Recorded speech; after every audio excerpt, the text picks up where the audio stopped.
wararki ugudambeya manta. Shisadasa Iran, Israel, iyo Marikanka weli waitagantahay, washaana jira weraro, iyo hanjabado isdabajoga. Sarakil sareo Iran aya shigay inay donan, weraro kusub lagu kado dalka, yagu dignin kulusudiray Marikanka. Dolada Marikanka aya balarisay hawgalada military kadanka Bartilma Amida Iran, inkasto ay sidokale shiktay, inay weli forsad si inayso, dada alada diplomasiyada. Waksha sidokalelay in raisul wa sa araha Israel, Benjamin Netanyahu, la filayo inubokto Marikanka todobatka, so suda silogawada hadlo shala dadagalka.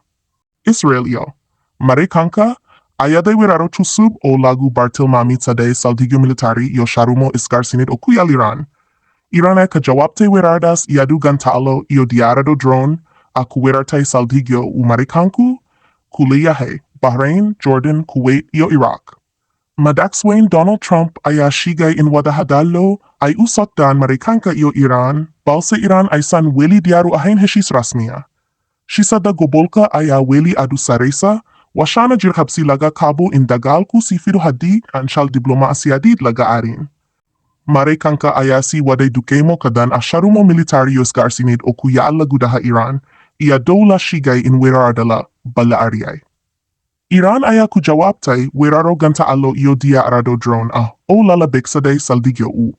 Marikanku kulay Bahrain, Jordan, Iraq yo Kuwait.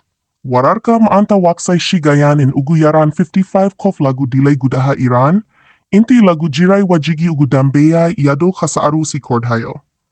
Dinacha Marikanka, Pentagon ka aya shakiijay askar chusuboku dimatay werarada Iran, washaana jira da awacho kale ola so shigay. Ilahada Israel sito sa ugamakaibkadan weradi ugudambeyay 24 kasach, inkastoy weli si do ula shakainay so Marikanka. Hadi adrabto, wakshan sido kaleku diaring kara, karidad iyo liska gubaha saksda, ela dukiyay, kisach ela sodafa.